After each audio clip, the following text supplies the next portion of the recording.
They plan that next year, 1 year from now, they will merge the pandemic treaty and the 300 amendments. They will be synchronized with each other, synthesized with each other, and they will be essentially one document, and they will pass next year. So they're planning to make sure they get all the kinks out and they're good to go, because they plan to go all in and vote next year. But what the United States delegate, what our delegate said here this afternoon, is that the United States is all in and fully on board with these 300 amendments as currently written, and anybody can access them at the World Health Organization website. But also, they're all in on the global pandemic treaty.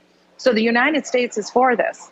All the nations of the world who spoke today, they're all for it. There isn't one that's dissented. So unless we intervene, this is a done deal 1 year from today, and that's when we have an existential threat to our sovereignty, and we will lose it 1 year from today. But there is time for intervention. So as I mentioned to you yesterday, Steve, there aren't any members of the House of Representatives here. There isn't the United States press corps. There's an absence. There's no member of the United States Senate. For heaven's sakes, you would think that they would call these documents in to the Senate and to the House to review them. They need to do that soberly. They've got to review all of this, because this will be what the United States is required to come under. They call it an accord.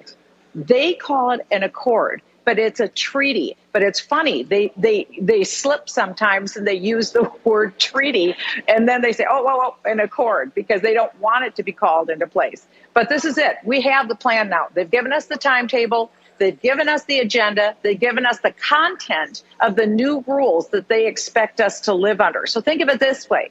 It would be like they're rewriting a new Declaration of Independence and a new Constitution of the United States for us and all of the people of the world to live under. It is global governance through the platform of World Health.